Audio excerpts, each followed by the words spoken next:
So we're gonna do a walkabout. Just knocked off, politicking. Let's go hang out, man. Let's talk about it, dude. Cause we're gonna. The subject is right now I was on one of these YouTubers pages, listening to them talk about the illustrious I, what is it, Aisha Curry, and she's caught herself up again in some um another little bit of another online uproar, if you will, over some comments she made, in particular referencing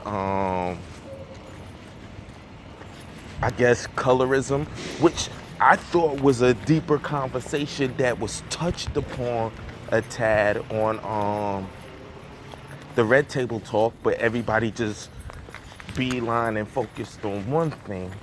And the young lady that I actually listened to, and I cannot front, she actually, it seemed like she read it all off so you could get a little bit more context, but I'm gonna actually find the page or find the actual article so I can sit down and read it myself, because unfortunately there's a lot of bias that seeps and finds itself into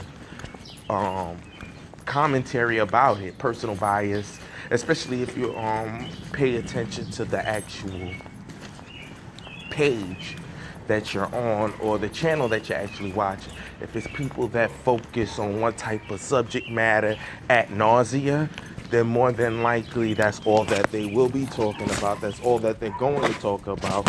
And they can't really, they look through it through that lens and that lens only, instead of trying their best to see an objective perspective onto it.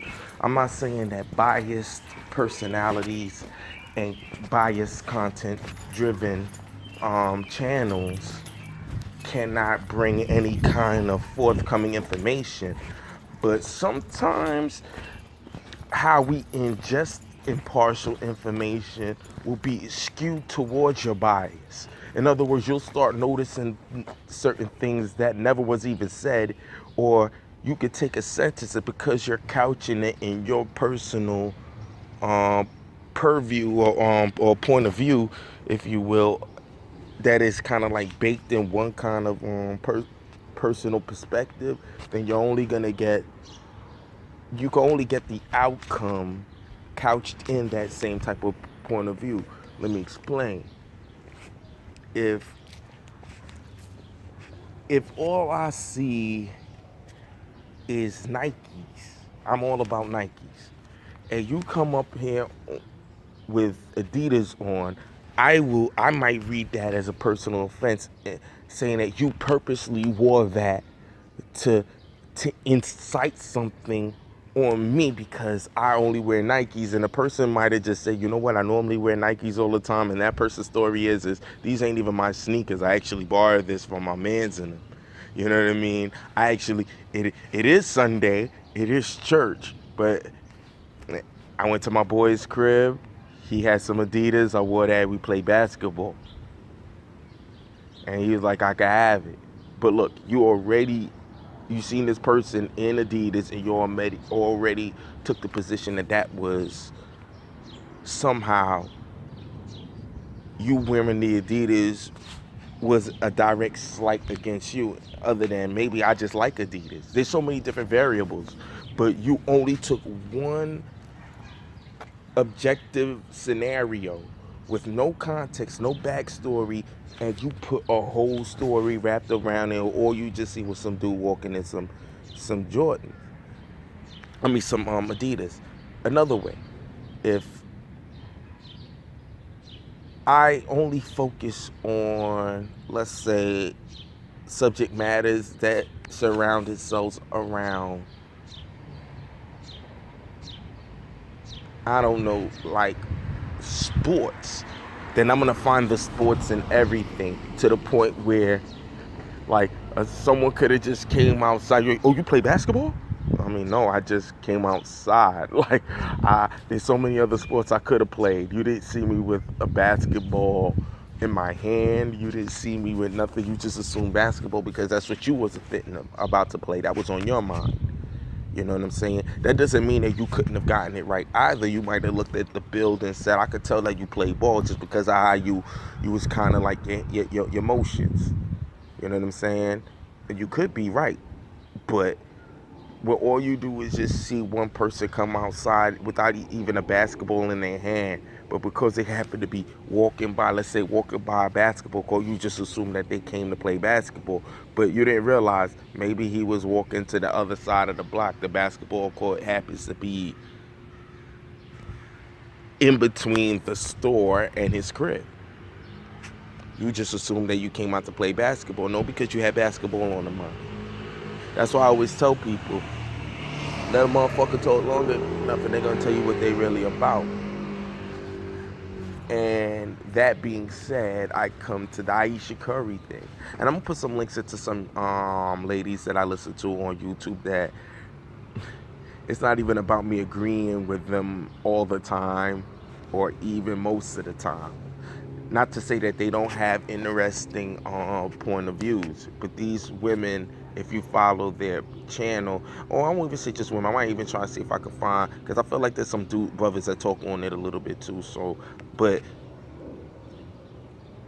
with respect to what I'm talking about, I will put some videos, links of the ones I was listening to that motivated me to make this actual video. Now, let's talk about it. Yeah. Long ass intro, but we're gonna talk about it. So, like I said, I'm gonna do a better one, but this is my walkabout on the way back to the crib. I'm outside, whatever. And what I really wanted to do was do a quick walkabout.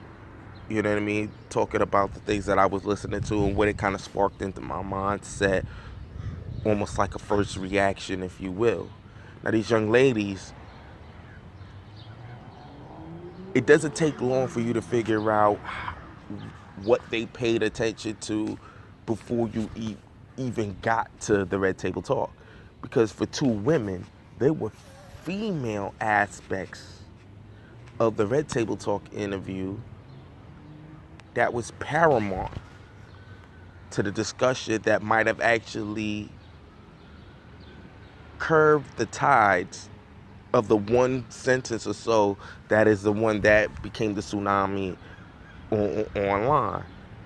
In other words, you would have heard the context couched around it. It was more a female issue. I talked about it a little bit before. I've been meaning to watch the Red Table Talk again to get my final analysis.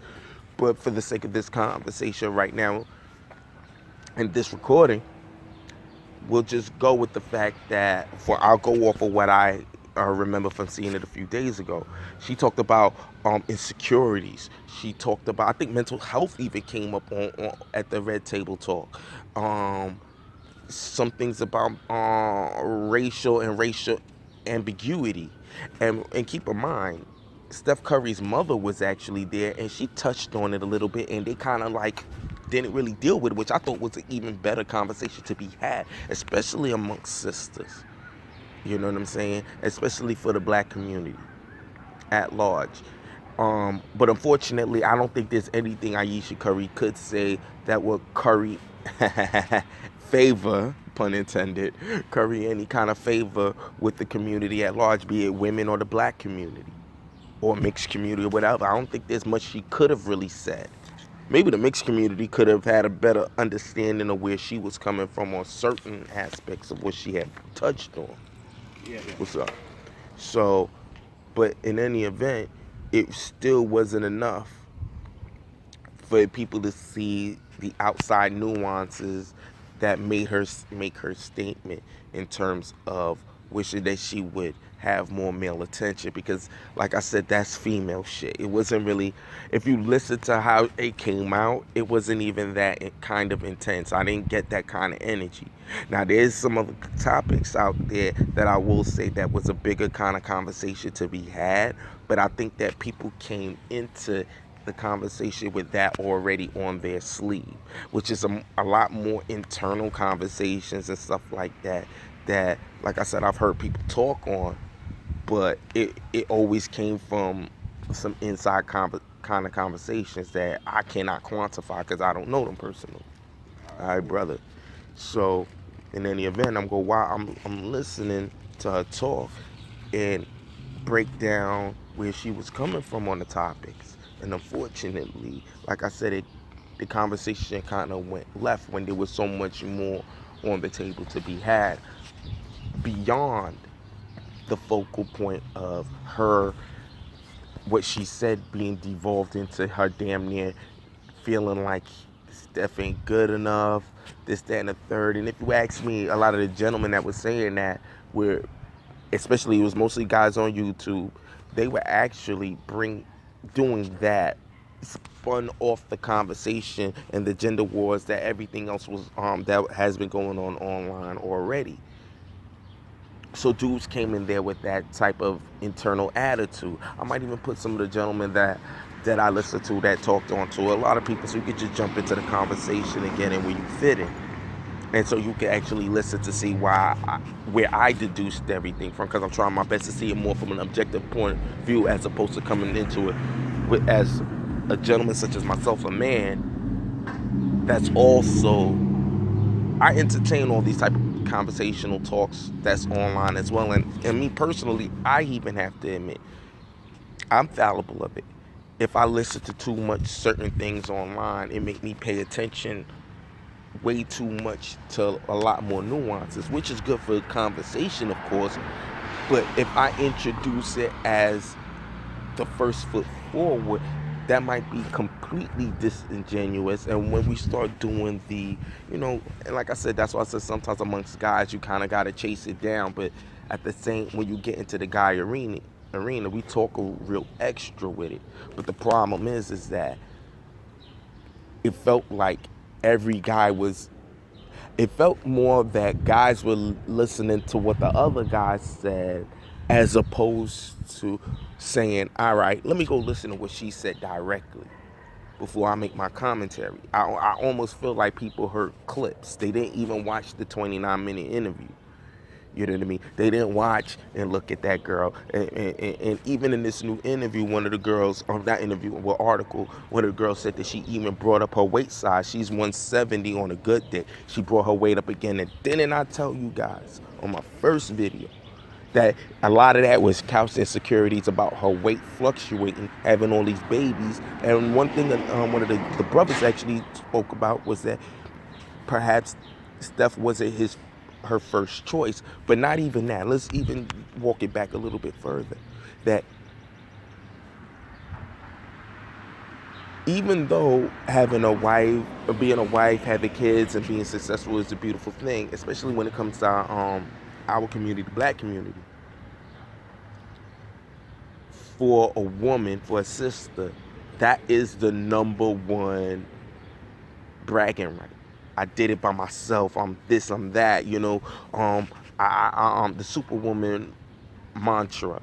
Which is a lot of it is a lot of fallibility into that, but I don't want to really have that kind of conversation. Even though a lot of our sisters are strong and have manned the home by themselves, there's so much grade to how that happens and where that pride and stuff comes to that is not a favorable conversation, because I know the real, because it could take the air out of them sails real quick. You don't want to put that boat in the sea real quick, but because there's real world applications that brings every individual back to the mirror. And that word, or the two words, personal accountability. But that being said, the conversation that she had in terms of not being black enough, we knew what this conversation was for. It was mostly amongst women. Even though brothers do the same, we have that issue. It's old, it's a black thing. Light skin versus dark skin, and the mixed thing is an issue. And on both ends. Now, one of the young ladies actually, and I'll be fair enough to say, I felt like it was very disingenuous to say that we're not accepted in the mixed community. Now, if you're arguing, if you're the one drop rule again, that kind of applies with everyone except for the Latino. But the thing is, with Latinos, that's not a race at all. It's not a race at all. It's an amalgamation of people. It's a mixture of different races, and some could be as pure as they can be, quote unquote, because anybody that's of the diaspora, any kind of lineage of the diaspora is mixed by definition. That's why it was hard to say even African, because most of them wasn't even literally from Africa. Yeah, their originations come from Africa, but nobody know where. So black people coming over here were mixed black people. And then once you engage with the slavery and the rape and just being over here with other people in bondage and other oppressed people such as the Native Americans and stuff like that, we have a lot of different types of mixtures, not to mention the black people that were here before slavery. But that's another topic.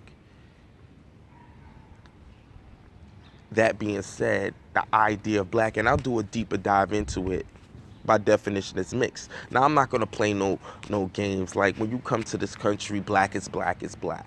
And we're from this country and it's the one drop rule applies. You know, are they gonna renegotiate the definition of the one drop rule? Eventually, yes, because we're dealing with that right now. And I think that's the biggest issue we're dealing with, is black people trying to renegotiate the terms of the black one drop rule. But my question is does it come from real practical, real world sincerity?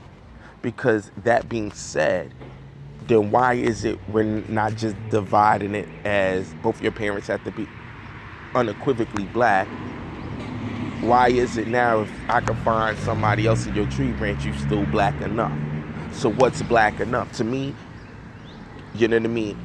If you half and half, I mean, it could go either way, but more than likely you're just black, because that's just the world we live in. They ain't gonna treat you no different till they find out who you are. You won't be a nigga like everybody else. That's what that comes from. And what we're also dealing with is this new millennial generational divide in terms, where they're renegotiating the terms of that definition, which I'm not mad at, because there's actually a practical, real world reasoning for it. But it does it come from a sincere, logical space? Not really. They use the logic to lament it down to make it factual, because you could argue that. But these are also the same type of people tomorrow that have gender conversations and about gender is not a biological. A lot of these people come from that same type of ilk, redefining history, saying that there's a like when it comes to black people, the patriarchy really actually was considered the patriarchy for black history and black people was always really just racism, because black men had no power to begin with, let alone to end with. And when it came to the physical ramifications of racism, the brunt end, if you're into comparing between the sexes, which I prefer not to do, but if we're going to say it's that we're all equal, then when it comes to the leverage of the physical ramifications of being black, back in those times, black males took the biggest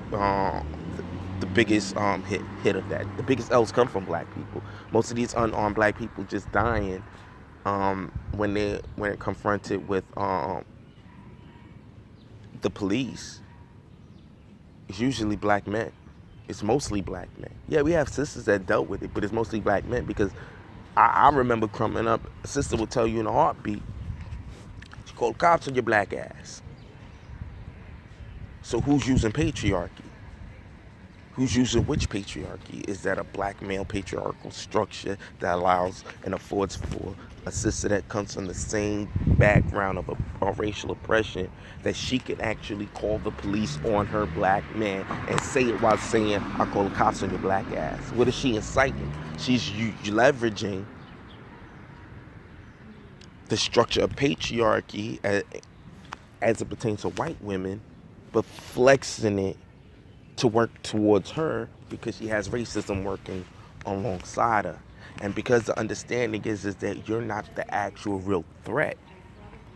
And women are not really looked at as posing a physical threat in principle, that you could use that to leverage on the brother. Now I say that, or I say all that to say this.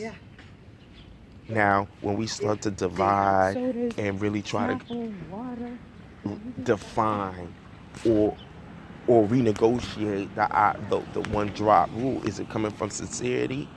Now, if you look at most of these people pages, it's usually gender issues, and it's really issues with mating. And the proposed, and I say proposed in quotes because that's a different type of conversation, but inequities in dating by way of race and phenotype. Now, this is where I have to call bullshit on especially one of the YouTubers because I've seen them before. Now, if that's the case, and you're saying you're kicked out of all of like she's leveraging her light skin privilege, if you will. If she, how I'm not exactly sure she wasn't the best of clear on it, other than saying that because she's not seen as because she's accustomed as a light skinned person to be seen as the top tier female in the black community when it comes to mating and dating, that why should black people now? But she's not really talking about black people because, and I'll be even fair, Ayesha Curry low-key was talking about black women specifically. Now, as it pertains to what went on with Steph Curry, I can see why she say the black community because most of it was the brothers that was getting on her heels. But prior to that, the brothers were the ones that was putting her, elevating her, not for her looks per se, in terms of her light skin complexion, this and for how she carried herself, at least initially in the very beginning. She seemed more support. She seemed supportive of her husband. She seemed like one of those women that represented her husband in the sense that she didn't go out there looking like an IG model, dressing and thotting it up. Like, look at most celebrities, their counterparts, they're women. A lot of them kind of skin out on the gram. Now, that's up to them to decide whether that's bad or not. But for where they're at in their business and in their industry, for her to move like that was a good look. And to be honest with you, I felt like that was a look of the type of female leadership that I felt that we could use in the community in terms of knowing how to represent, especially when you're in a relationship, especially when you're married. Because at all times, you are a representation of your man. Now, this is where she committed her cardinal sin. You were representing your man, and you already should have been aware about how people took you. Now, I do believe that the Red Table Talk, she was trying her best to appeal and identify and find some sort of sisterhood with the black community. I noticed that from the rip. I felt like she was trying to talk to black sisters. I feel insecure too. I feel the same way. I get it. I have my highs and lows too. But she doesn't dress like that because she has a husband. If you ask me, I do think she low-key would like to, but you could kind of tell that she has some values and stuff like that that's also concocted in there. And also, I do believe, like a lot of other brothers say, that she saw herself as a one-woman show, if you will. She wanted to be the star. She didn't want to be known as the wife of Steph Curry. She wanted to be Ayesha, whatever her real last name is, on her own, LLC, when she come in the building. But to get back to the critiques of what she said, I didn't think, now what she said there in terms of black people should be more accepting of others. When you say others, are you saying other mixed people? Because she spoke about herself being biracial and both her parents are biracial. Are you saying that? Because I don't think black people should have to accept anyone if you're talking about accept them as black. I mean, I think black is black is black. But I knew the nuances underneath that. Her being biracial, but not just that, being light skinned. Being light skinned. Because she has black on both sides, it's just half on both sides. But her being light skinned. And the light skinned jokes. And we've heard it online, we've seen it online. We heard people talk about it. And you ask me personally, I just think that it was just a little bit out of line. I think there was ways in which that conversation could have been handled better, could have been introduced better, and it could have been carried out a lot better.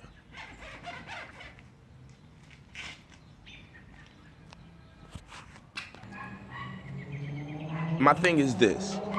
There was nothing wrong with bringing that conversation, but I think she needs to lay off the internet.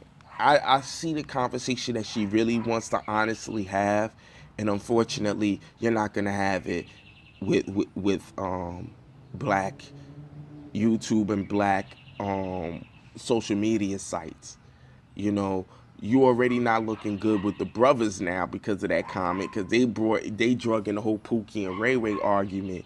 You know, because you know how women try to front like they not looking for attention, like I said, man, the brothers needed to chill. IG tells you that wasn't even impressive. Like, it wasn't even an impressive assertion. I understand that the brothers, we were all I won't even say excited, just happy that a woman, especially if her ilk, was willing to admit that with kids and all that, they still crave attention. But that's still a woman thing. Male attention, yeah. You know what I mean? That doesn't mean ain't no guy could just scoop her up, or she's looking for someone to come scoop her. I doubt she'd even mention that online at Red Table Talk, if that was really her motive. I doubt that. You know, but I do feel like when she sat there, she wanted to jump in and really be part of the conversation. But unfortunately, baby, you on the outside looking in, baby. And when it comes to the community at large, the black community being more inviting, to be honest, we always have been, but in the recent time, we always have been, but we always had these internal issues. But it's been as of late that the community is ratcheting it up, especially against light-skinned women. And you can even argue, and I do want to have this conversation with another brother that talks about the issue the other way, in terms of how light-skinned brothers get treated on by those of the darker complexion. But I don't want my channel to be all about just that. This is man shit. You know what I mean? This channel, I wanted to be focused on man shit, being discerning. I do want to cover the sensitive topics, because I do want to go down that road. I want us to touch on the sensitive topics.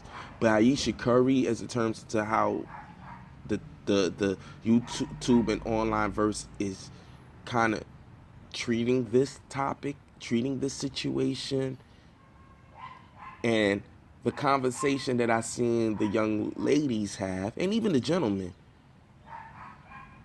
I feel like her comments in that article was not something that came in a vacuum. It was not something that she's trying to proselytize that black people should, and light-skinned or biracial people need to be accepted by them. I don't think that's what it is, because if you was mixed and you lived the life of a black person, you look more black than anything, then you was just black. That's just how it was. That's just how it is. And they still had to deal with that slick stuff too. And don't get it twisted. There's still black people right now that will say, you black. That's also happening too. Which now this is creating a swell in the community. And now when you start bringing in the topic of ADOS and DOS, it makes what she said very clear.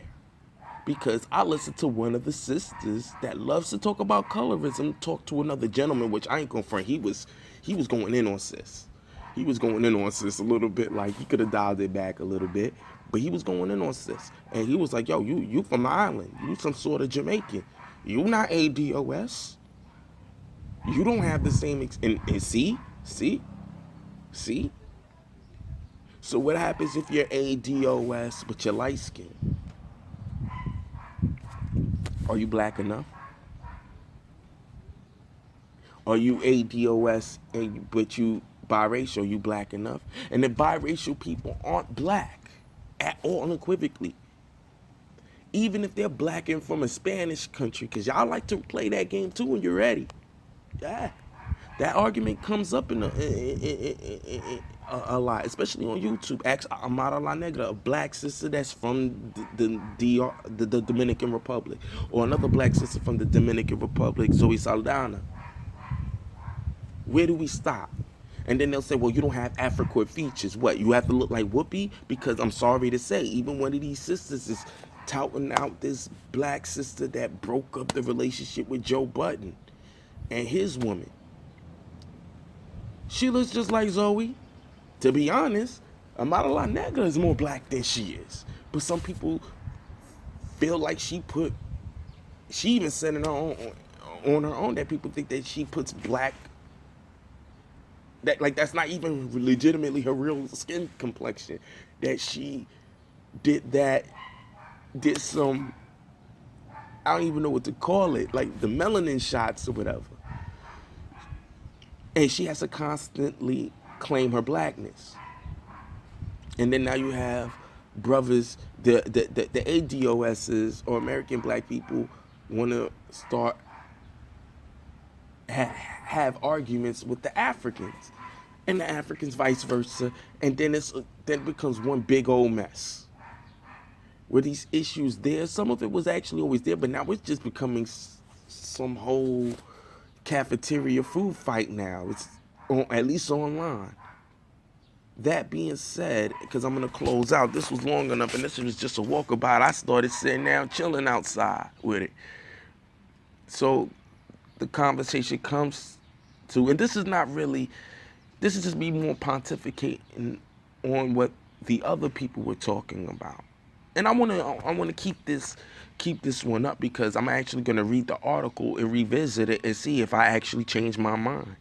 I stand my 10 toes on this because in terms of the conversation around it, it really does open up a lot of talking points arrogated in so many different, underneath so many different type of labels that we can have this conversation all day.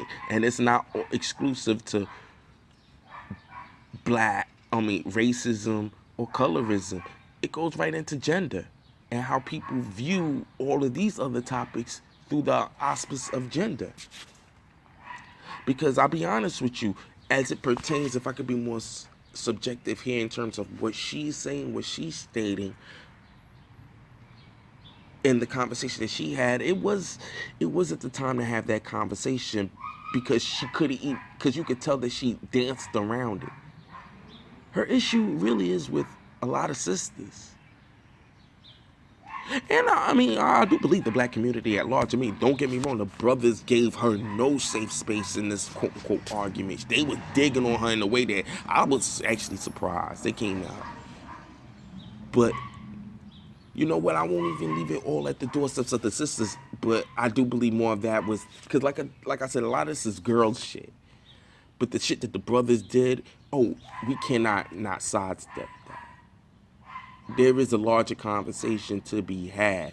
And unfortunately, it goes counter to what the ladies normally say happens. So they introduce the idea of colorism to say that she's having basically a meltdown, if you will, because she's used to having some sort of elitist light-skinned privilege. And if you listen to who it usually comes from and you watch most of their channels, it's all centered around mating. all centered around mating. And then you try to utilize race and color to lament why you may be unsuccessful personally, because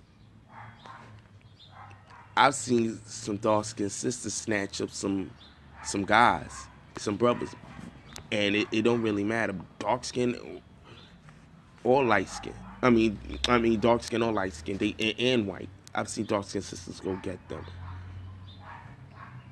So I just don't, do I understand where a lot of that come from? I'm not gonna front like I don't. I do get where a lot of that's coming from. That's why I can see between the lines and tell that most of this is all about inadequacies in dating. You know, that being said, I'll close out on this, which I'm glad at least one of those sisters actually has a magazine, which I even though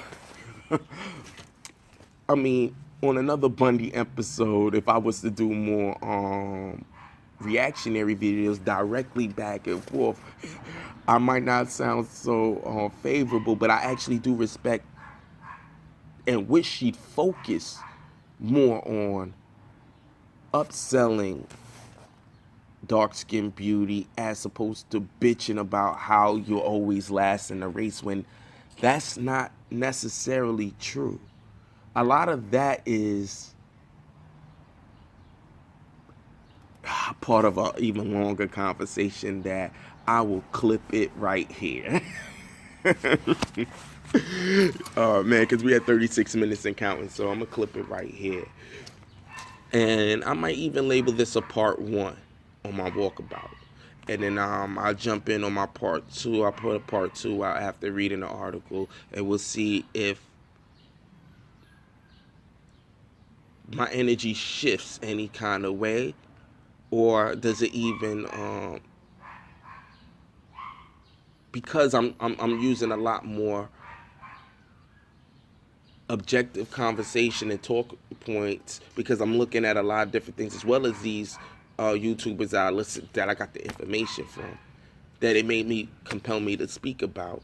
I'm bringing in a lot of different information, but the next one that I do talk about concerning the article will be as subjective as I can, and then I'll see if there's a marriage between this video and that one, if it laments it or not. And I'm sure it'll lament a lot of the talking points I have, but the question will be is whether do I get that kind of energy?